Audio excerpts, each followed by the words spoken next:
Good afternoon po mga kababayan mo. Sir, this is John, the Filipino channel ang inyo pong lingkod. So today is March 10, 2026 at tayo ngayon ay papunta dyan yan sa may Quezon, QCGH, Quezon City General Hospital sa may Seminary Road, Bahay Turo, Project 8, Quezon City. At dadalhin po natin yan sa may Tulip Street, sa may Alicon Home Subdivision, Barangay 167, Liano, Caloocan City. Ay, ang traffic dyan. Wala tayong magagawa. Yan ang binato sa atin. Dadaanan na kasi natin ay sobrang traffic.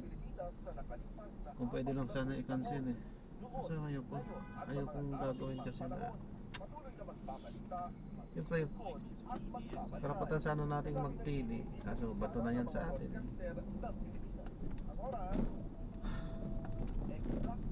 Lulugi talaga. Grabe traffic yung dadaanan natin. Rush hour. Dire-diretso yan. Dire-diretso yung traffic yung dadaanan natin. Kaya sinong tatanggap dyan?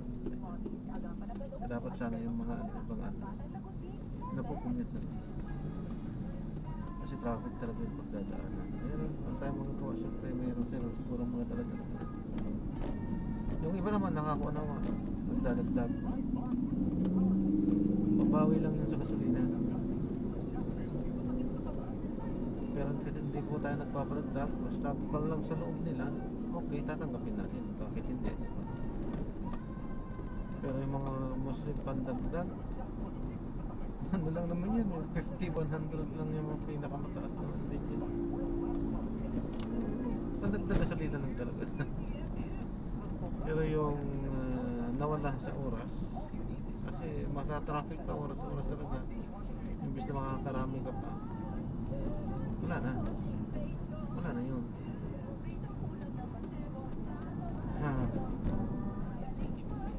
Tayo magagawa, ano talaga ang paghahanap buhay. Is lang kung ang nabato sa'yo ay sa matraffic kamot ulo ka na naman talaga. Ay. Okay, so magpapalik po tayo mamaya konti po pag nakunot po natin sa kung ano pa ang masabi ko. Ano lang, minsan lang nag-express lang tayo ng medyo, siyempre namumumunan tayo, naghanap buhay tayo. Minsan siyempre medyo na-stress din tayo po minsan, pero thank God pa rin dahil ayan, binigyan tayo ng mga biyahe. At ako naniniwala na nag-arrange naman dyan lagi. Ayan, sige, ayan, magbabalik po tayo. Ano po?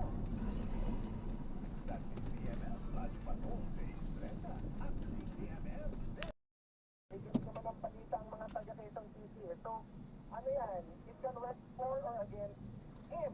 Sabihin natin, di ba lalaki naman itong nagpaparamdam na mayor, nasa national na news, pero takbo niya, local. So, depende sa kanya kung makakatulong o alanganin sa kanya yung pagpaparamdam niya. Ano po bang take niya dito? Oo, kasi parang yung iba sinasabi proactive move yun kapareho ni Vice President. Para ano man yung mga ipokol na issue, lalabas na, pinapato na ako kasi may plano nga ako.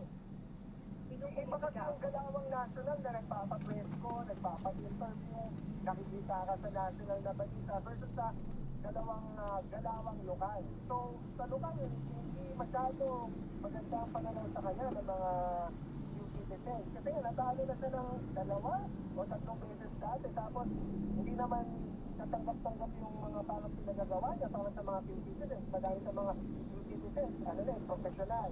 Yung may napag-aralan, talagang physical, pinag-aaralan yung nangyayari. So, kung ano man yung mga ginagawa na hindi nakakatulong sa kanya.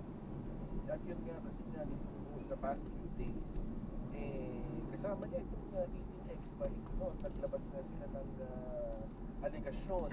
Ano sa tingin nyo, Attorney Just, ang mangyayari dito? Saan sila punta? Kasi nga, sila nakakita pa na rin ng kaso Yun, na ma'am. parang Yes, very perjury and criminal libel. Pati si ex-senator, yan? Oo, at si Eduardo Anyo, di ba? Oo. Itong mga... Yung more election, Sir General Katapang. Oo, madami ang nagkakaso. So, sabihin ko, magtatago na itong dating walo, itong mali, na hindi naman lahat mali. Kaya lalagay natin quotation mark, mali. So, una yan, magtatago na sila kasi hindi na sila nagpakita din sa isa nilang pwesto na dapat nagpakita sila kasi bibigyan sila ng award. Hindi na daw sila nagpakita dahil may security threat.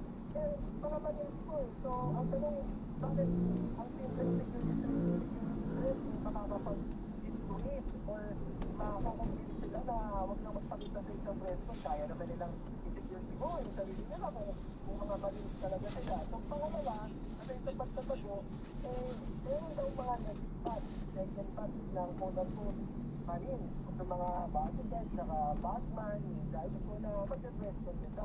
Kaso, nauudlot. Kasi nga, nakikita yung kamalian at parang kapagpakan itong 18 manin. So, hindi sila magkinsido na kahit kung anumang dahilan para magpa-presto sila doon.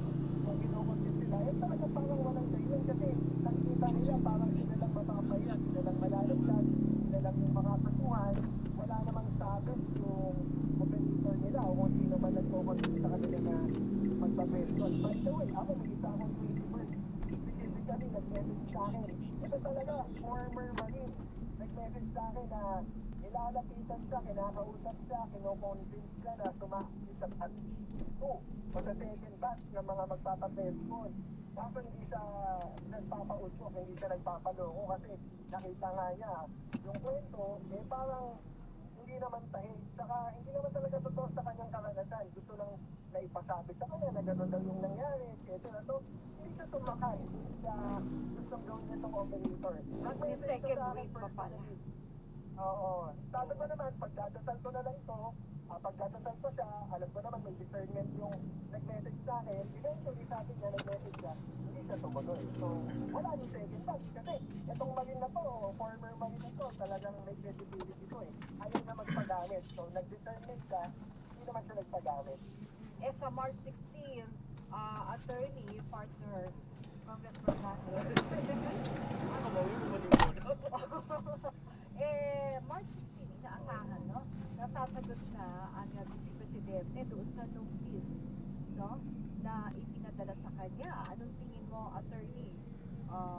Siya ba ay, well, pag ganito bang notice, anong mangyayari? Yung sagot ba nito ay kailangan na humarap o kahit sulat lang to, text, gano'n, email? Wala namang hindi siya haharap yung testigo sa House mismo, no? Pero yung pagsagot, i-expect natin yan kasi mayroon siyang army of lawyers. Meron siya from attorney Paulo Panelo, yung anak ni attorney Tad, yung attorney Michael Powa, yung mga dati niyang nakawork sa OVP, saka ang alam ko, ang Fortune Narvasa is also one of the legal teams na meron. So, yung answer, madali lang yan, dapat masagot niya yan.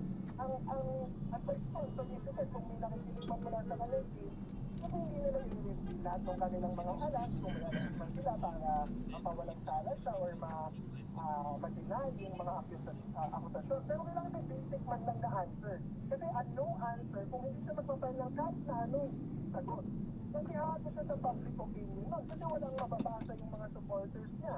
Wala silang maasahan na, ito yung mga dahilan, bakit hindi totoo yung mga articles of impeachment o yung mga allegation. Yun yung lalabas lahat ng barahan niya doon sa answer. Pero kailangan meron sa mga pinaka-simple sagot sa bawat akusasyon. Otherwise, yung narrative na, o yung kwento na mananaig, accusation. Sa Senado lang siya makakasagot. Aantayin pa niya yung sa Senado, ano pa yan? 3 to 4 months later, kasi ang timeline ng House. Paimay pa daw nila masasalan yan sa plenary para maboto ng 1/3. So, June pa siguro yung trial. Ay, tagal pa nun. In the meantime, kaya siya sa narrative sa impeachment. So, anong bubusisiin doon, attorney, pagka-submit niya ng response? Anong titignan doon ng komite? Well, ang titingnan natin dyan, siyempre yung kanyang pagsiwanag or mga palusot, quote-unquote, tungkol dun sa assassination plot. Which, by the way, we have to note, kasi alam mo, hindi masyado natin pick up ng media. Kailangan natin i-emphasize. Sinabi ni Congresswoman Zamora na dati, last year, siya ay part ng impeachment prosecution team. At nung nag-prepare na sila for trial, nakita nila na may ebidensya daw ang FBI tungkol din sa plot to assassinate o sa pag-construct ng assassin. So hindi yan simpleng salita lang ni VP Sara, pero yun, pangit na nga yun eh. Yung mga sinabi ni VP Sara tungkol sa conditional threat or impeachment trial. An impeachment trial only happens sa Senate. An impeachment case is that covers both the proceedings in the lower house and in the upper house. So kahit sa lower house, Committee of Justice, quote-unquote, lang yan, pwede din nila yan ipatawag, pwede nila yan buksan. So doon nila natin makikita kung totoong may illegated wealth or wala. Bago tayo magpaalam, maiba tayo ulit Attorney Jen. Ano bang balita dyan sa 4th District? Kasi parang may mga balita na may mga nadismaya kay Congressman Bongbong Tay. Yung dati namang congressista rin, hindi nadismaya. Anong naririnig niyo? Well, sa barangay ko pa lang, sa barangay ko kasi nanalo si Bong Suntay may mga 300 votes. Pero sa barangay ko, nakakausap ko, sila mismo nagsasabi, hindi ko sila inuudyok. Sinasabi nila na nag-disappoint sila or hindi nila sinusuportahan yung sinabi ni Congressman Bong. Channel 31 ng Mega Manila. Laban sa Buanga at sa mga channels na ito sa Baguio, Iloilo, Legazpi, Batangas, Cagayan de Oro at General Santos pati na rin sa Baguio. Yan ang PRTV Prime Media. Goodbye!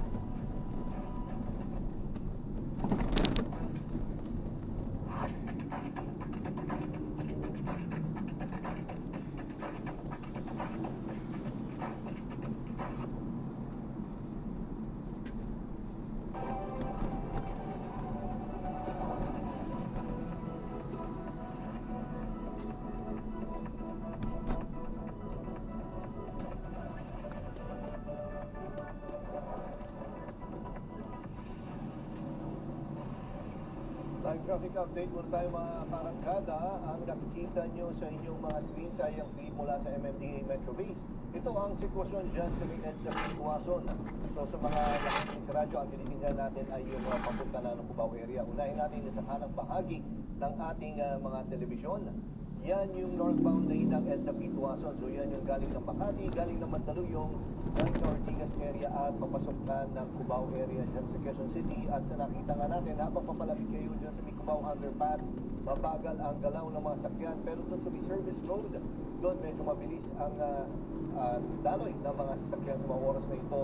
Ngayon, kung southbound naman kayo, kung galing ng Quezon City at papunta kayo ng Ortigas area, papunta ng Mandaluyong, papunta ng Makati, medyo wala naman maging problema ang mga motorista. Maluwag naman ang daloy ng trapiko habang papalapit kayo dyan sa may Pituason Underpass at Santolan area. March 10, 2026, Martes. Sinimulan na ngayong araw ang mega big-time oil price hike ng mga kumpanya ng langis. Ang Meralco naman nag-anunsyo na ng dagdag sa tingil sa kuryente ngayong Marso. Alamin kung magkano mamaya. Kasama niyo pa rin kami sa mga kwento ng bayan at lakas ng masa. Ako si Nina Corpus. Bawat komento o pulso ng bayan, importante yan sa amin. Bawat issue, dadaanan natin yan. Kagapay nyo kami sa mga usaping hindi dapat palampasin. Live tayo sa DCFM, Rush Patrol sa Istrenta at lahat ng FMR station sa buong Pilipinas. Ngayon din sa Signal TV, Channel 31. Ako, si Jeff Batallones. Ito ang Arangkada Balita. Tingil sa kuryente, tataas ng 60% centavos per kilowatt hour ngayong buwan. Department of Energy, naghahanda na sa pag-angkat ng dagdag na supply ng petrolyo para sa mga susunod na buwan nakita ng tensyon sa Middle East. Kamara, inaprubahan ang pagbibigay ng special powers kay Pangulong Marcos para suspendihin o bawasan ng excise tax sa mga produktong petrolyo. UN Secretary General Guterres nagpahayag ng suporta sa Pilipinas sa pulong nila ni Pangulong Marcos sa New York. Ang kabogable star vice ganda, ibinahagi ang personal na pagbisita sa viral Japanese monkey na si Punch. Tataas ng 64 centavos per kilowatt hour ang singil sa kuryente ngayong Marso. Nangangahulugan ito na 129 pesos na taas singil para sa mga kumukonsumo ng 200 kilowatt hour at 321 pesos naman sa kumukonsumo ng 500 kilowatt hour. Ayon sa Meralco, ito ay dahil sa pagtaas ng transmission at generation charges at hindi pa ito epekto ng gulo sa Middle East. Habang inihahanda ang suspensyon ng excise tax sa produktong petrolyo, nagmamadali na rin ang mga mambatas na humanap ng pondo para sa mga subsidiya para maibsan ang pasanin ng mga Pilipino sa patuloy na pagtaas ng presyo ng langis. May humarangkadang balita si Angela Babad.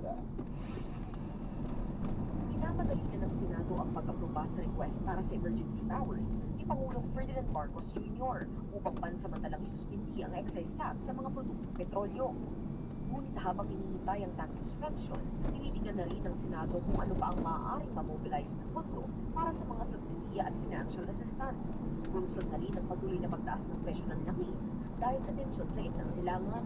Kahapon, binanggit ni Senator Risa Ontiveros ang posibilidad ng isang 52.8 billion emergency supplemental budget na kukunin mula sa iba't ibang sources, gaya ng 70 billion pesos discontinued fund control projects noong 2025. Ngayong hapon naman, sa pagpulong ng Committee on Finance, sinabi ni Senator Win Gatchalian na kanila namang sinusuri ang 39 billion pesos calamity fund at 13 billion to 14 billion pesos contingency fund na binanggit ng Department of Budget and Management ng DBM. Ayon kay Gatchalian, mas madali ang access sa mga pondong ito dahil hindi na kinakailangan pa ng special powers. Ang tanging kailangan lamang ay ang pagdedeklara ng state of calamity sa bansa. Kanina,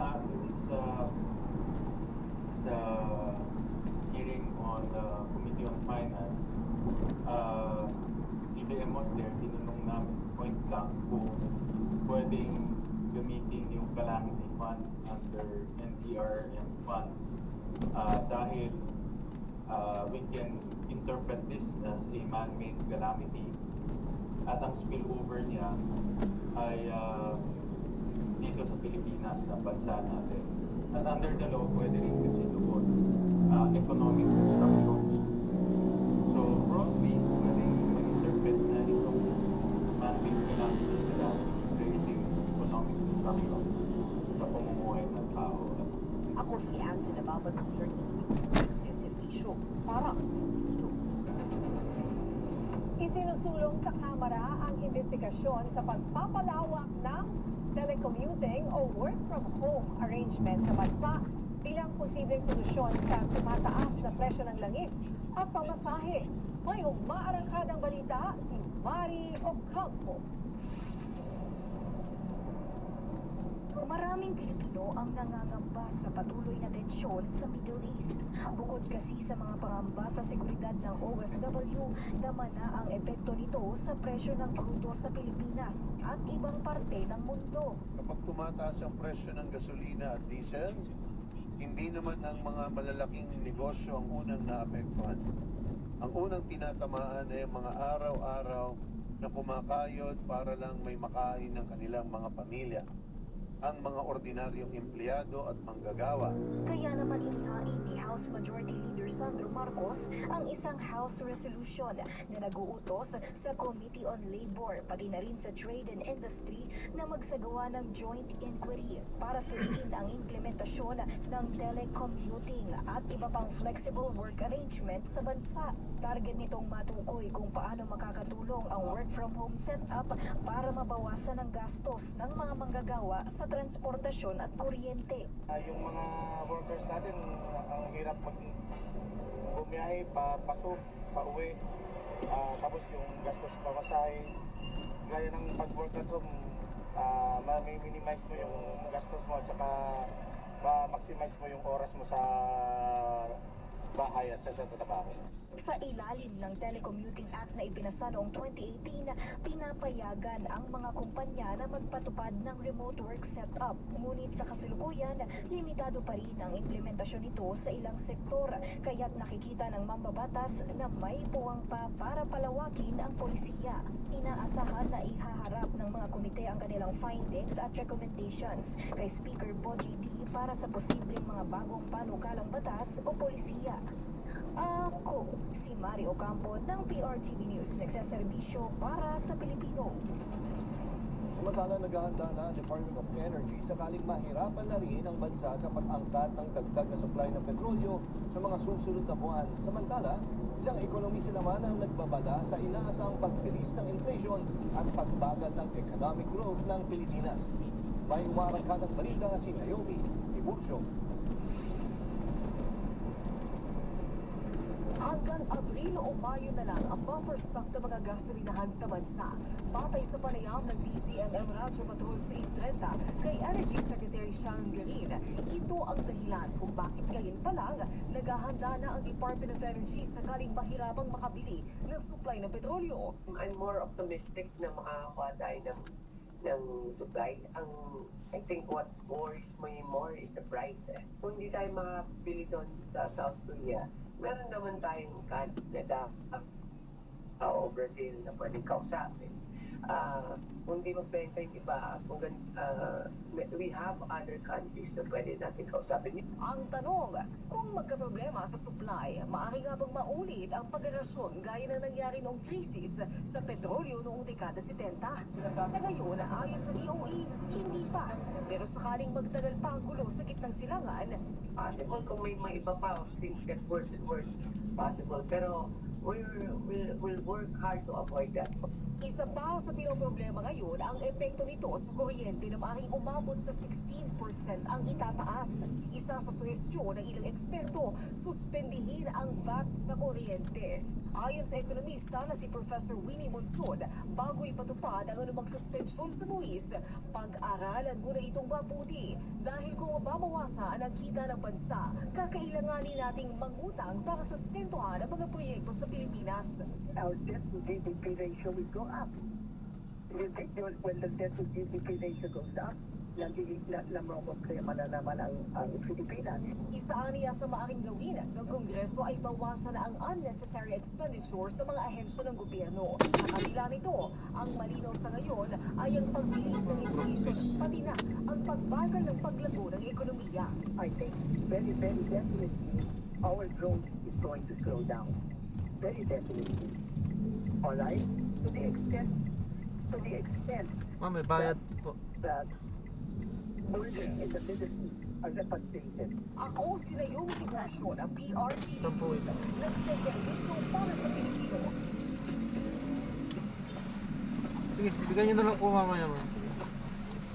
Hinikaya si Manila 2nd District Representative Rolando Valeriano ang Department of Energy, DILG, na ipahuli ang mga sangkot sa fuel hoarding at pananamantala sa presyo ng langis.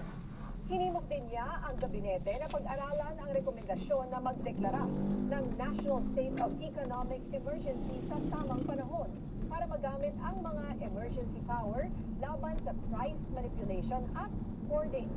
At para pag-usapan yan, kasama po natin ngayon dito sa studio, sa PRTV Prime Media Studio, si Manila 2nd District Congressman Rolando Valeriano. Siya rin ang Vice Chair ng House Ways and Means Committee at member ng Energy Committee. Magandang hapon po, Congressman Valeriano. Good afternoon po. Good afternoon sa lahat ng nanonood, nakikinig dito sa Arangkada. Maraming salamat po. Una naming tanong, kanina nga narinig natin yung balita na inaprubahan na ng House Committee on Ways and Means ang substitute bill na nagbibigay kapangyarihan sa Pangulo na pansamantalang suspindihin ang excise tax sa fuel sa panahon ng national emergency o kapag biglang tumaas ang presyo ng langis sa pandaigdig na merkado. Maaari niyo po bang ipaliwanag kung paano po ito gagawin? Well, kanina nga, inaproba na namin sa gasoline, yung unleaded, 10 pesos kagad yung tatanggalin yung excise tax. Sa diesel, 6 pesos siya kagad. Tapos binibigyan namin ng power ang Pangulo na exercise niya na yung binigay namin kapangyarihan until December or kung hanggang kailan matapos itong problema natin sa war sa Iran.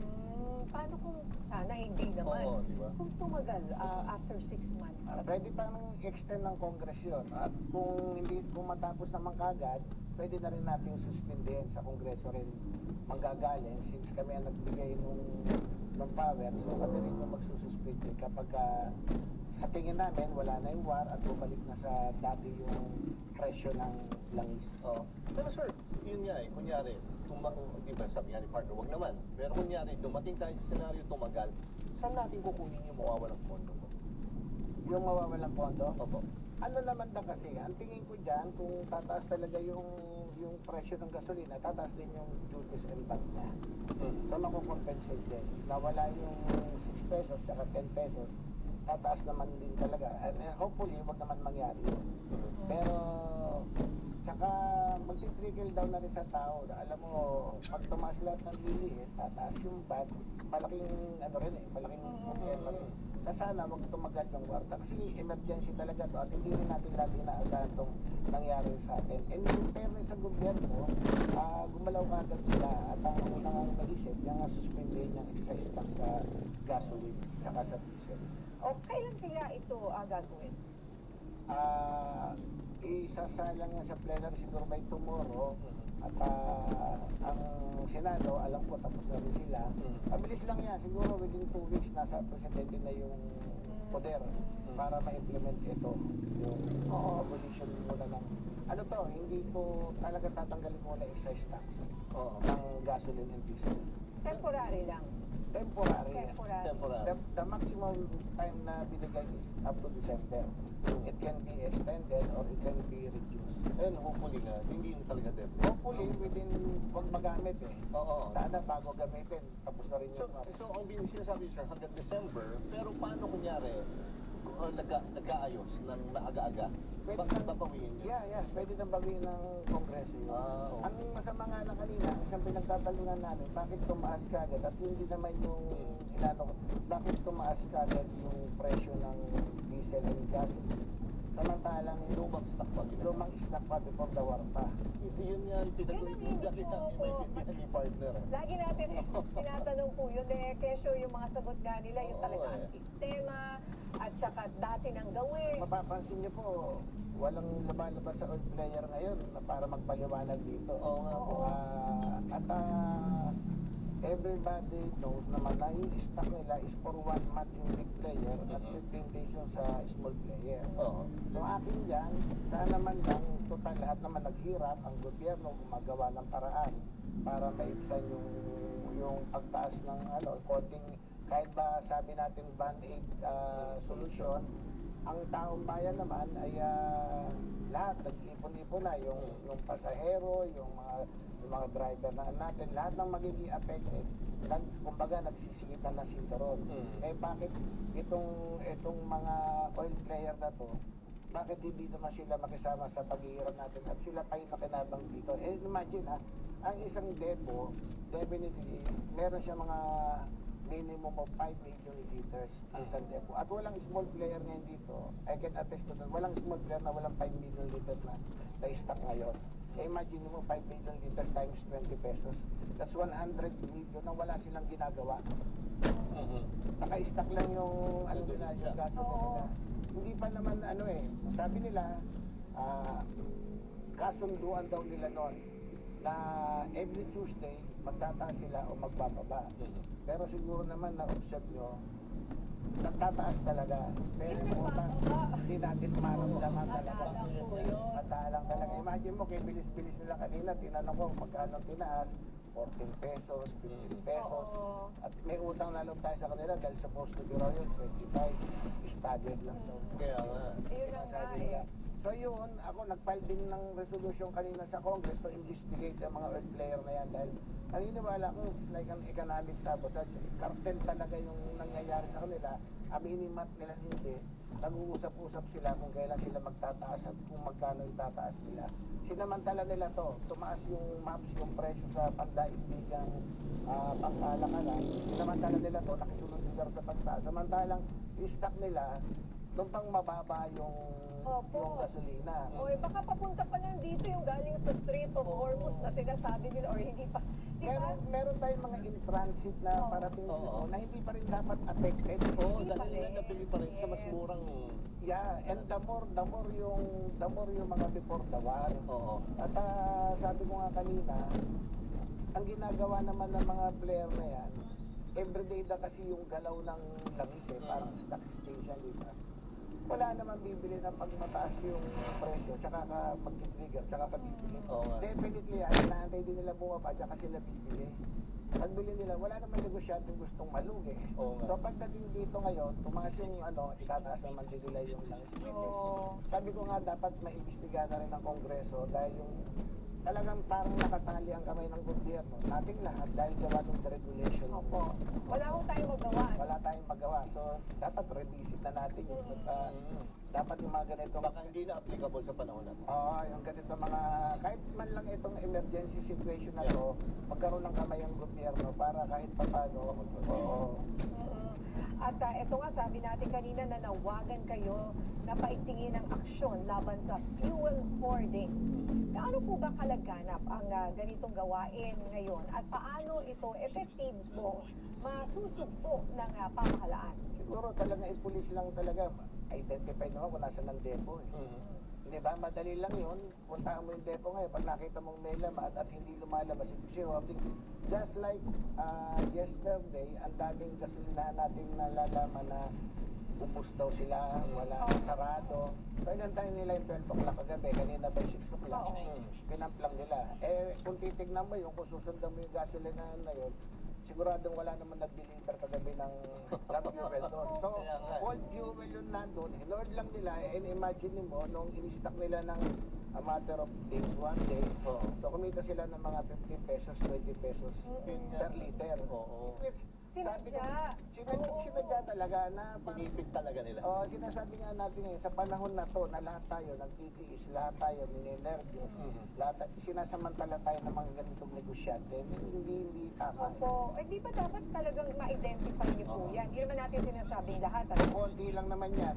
Pero sa oil industry, kilala mo lahat yan. Magkakilala sila dyan. The small player and the big player, magkakilala sila dyan. At magkakasabot talaga sila dyan. Pagdating sa pricing, pagdating dyan sa sistema na yan. Tapos anong comment mo yung sinasabi yung pagdeklara nga ng National State of Economic Emergency? Pero may kadugtong yun sa tamang panahon. Kailan yung tamang panahon? Kailan tayo aabot sa puntong gano'n? Huwag naman sana, no? Pero siguro, another 2 weeks, paubos yung mga stock ng mga oil industry, ng mga player, mga nasa depo. So that's the time na magdeklara na tayo. Para kahit pa paano, meron lang tayong mga gagawing mga procedure ba para matapos at maayos naman natin itong problema. Not only here sa ating sila, ating neighboring country natin magkakaproblema. So, yung effect niyan talaga parang domino effect yan. Dikit-dikit yan. Opo. At nagpatupad na po ng 4-day work week sa ilang tanggapan ng gobyerno. At ngayon, naghain po itong si Congressman Sandro Marcos para pag-aralan ang pagpapalawig pa dito sa tinatawag na telecommuting or work from home sa mga tanggapan ng gobyerno at private sector. Ano po ang inyong masasabi dito? Tama rin. Alam mo, yung bayan, yung ekonomiya, parang tao rin yun. Kapag ang dami mo nang nararamdaman. So ako naman dyan, lahat ng even maliit na paraan para makatulong, gawin natin lahat sa panahon naman ngayon. So kung makakabawa siya para sa kumonsumo ng enerhiya, makakabawa siya para makakonsumo yung gasolina at yung diesel, gawin natin. Maliit na bagay, malaking bagay, pagsamasamahin natin. Nang sa ganun, maiayos natin. Dahil otherwise, tuloy-tuloy itong problem. Pero sir, yung pagtanggal ng excise, pagsuspende sa excise tax, ay, pag yan ay nag-grant na, wala na tayo muna yung fuel subsidy para sa transport sector. Kasi meron pa rin. Meron pa rin. Kaya nga sinasabi ko, lahat ng pwedeng solusyon gawin natin. Kahapon, during the hearing din ng Ways and Means, natanong namin yung DOTR. Meron na silang standby fund. I think it's 2025 budget ang sinasabi ng DOTR. Meron silang 2.5 billion na ready to dispose. Sabi nga lang namin, bilisan nyo na kasi andyan na yan eh.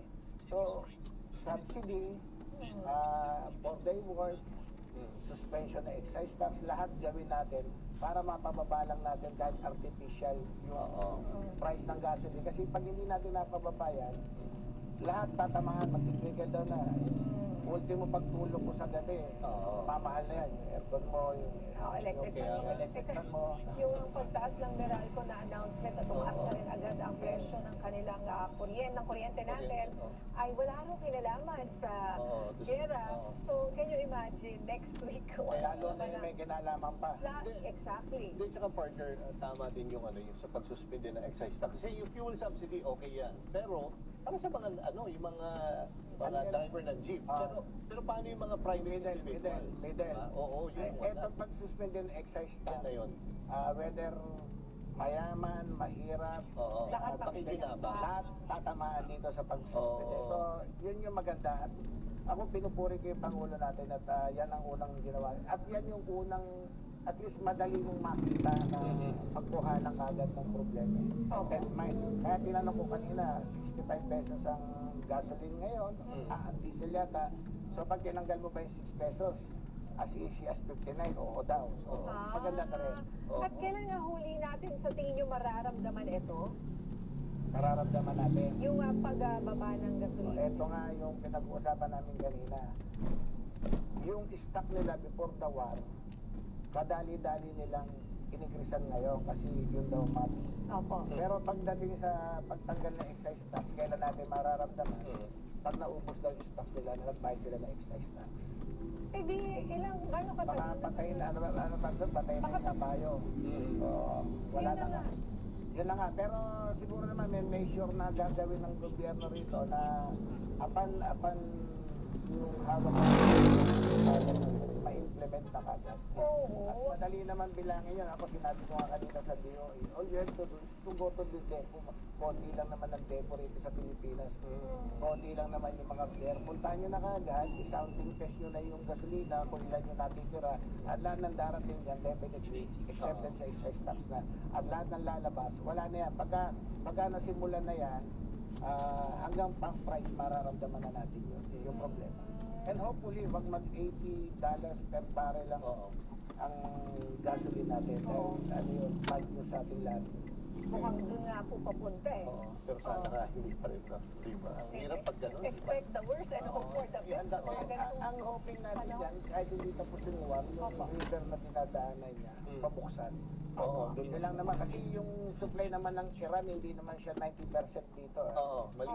Percentage lang naman siya, marami tayong pinakukunan. Ang nagsara talaga yung dinadaanan nila na wala makakarating ng Asian country. Yun yung problema. Pero once na nagbukas yun, and I think ang US din naman nakatingin kung paano bubuksan. Pag nabuksan, even with the war, tuloy-tuloy na ulit yung merkado. Pero ito, Congressman, yung inaano nga, kasi ito nga, mag-ano tayo sa excise tax, di ba? May mawawalang pondo, pero may mga nakalinya din tayo na mga panukalang batas. Katulad na lang yung kay dating Speaker, Martin Romualdez, yung 3,500 yung pesos na monthly subsidy para sa rental. And of course, yung libreng kuryente pa ni House Majority Leader Sandro Marcos. At tingin nyo, napapanood ba? Kakayanin pa kaya? Mas fight mawalan tayo ng pondo. Mas dapat ma-implement yun. Kasi sa hirap na dinadanas ng tao, dapat dumami naman yung ayuda. Wala nang tayong choice eh. Andyan yan. At sa atin naman, hindi lang naman dito sa Pilipinas nangyayari yan. All over the Asian country, neighboring country natin. Ganun din. Dahil lahat naman apektado ng gasolina at ng diesel, di ba? So, the more, the merrier. Kung ano yung may wala akong mapagwaltahan dyan, ha? Ng gobyerno, kung ano may offer. Naku, mahirap na Ibigay na natin pumuntas ibigay dito. ngayon dahil talagang imagine mo 70 Balik ko yun, per liter ng gasolina. Sino kahit nandun na lang sana Baka tawagin mo susunod na lang yung maglakad-dalan tayo. Maglakad ka na lang, mag-bike ka na. May nakapark Electric car eh. na sinasabi Ayun nga, sir. Mahirap yan. Tataas din niya kasi ang nagpapatakbo naman na electric car dati diesel pa rin. Dapat yun, hindi nila ginaganyan. So tataas pa rin Kung yan. patras yan, mahirap yan. Domino effect talaga. Ay nako, maraming salamat Congressman, pero at least meron tayong mga inaasahan na meron pong ginagawa tayo para maibsan. At sana lang manawagan din tayo doon sa mga oil player na kahit paano naman be considerate naman. Alam natin na itong panahon na to, matuto man tayong bawasan ng konti yung kinikita. Huwag naman masyadong maging di ba? Greedy. Opo. Alright, maraming salamat po sa inyong oras, Congressman Valeriano. Salamat din po. Diyan lang kami. Samantala, saan po? pinara ng palasyo ang Di, payong atras ko po. Vice President Sara Duterte sa pamahalaan na magpalipad ng eroplano para sunduin ang mga Pilipinong naipit sa bakbakan sa gitnang silangan. Ayon sa palasyo, hindi dapat maliitin ang peligro na maaaring idulot ito kung hindi maingat ang mga hakbang ng pagresponde. Yan ang umaarangkadang balita ni Christian Bascones.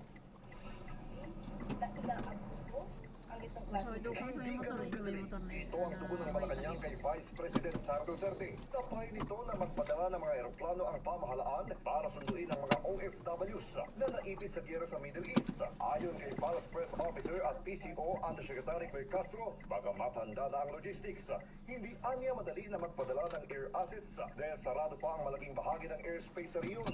Matapos itong ideklarang combat zone.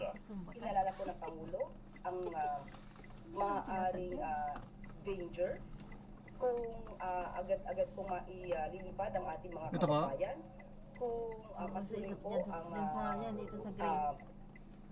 sa pagbobomba o yung mga Ito na ba? air attacks, no? Sa pagitan ng mga bansa na pinapalooban. Matatandaan na sa panahon ng COVID-19, nagpadala ng mga commercial planes ang ating Pangulong Rodrigo Duterte upang mapauwi ang mga Pilipino mula sa iba't ibang bansa. Ayon sa Department of Migrant Workers, may 649 na mga Pilipino na ang napauwi sa 7 flights dito sa March. Karamihan mula sa United Arab Emirates, Abu Dhabi, at iba pa. Wala pang tres, ma'am, eh. At Bahrain. Sinabi rin ng migrant workers Oh, nakabukas na yan. Tulak lang po. Yan. Hindi na nagbigay ng detalye para sa kapatid.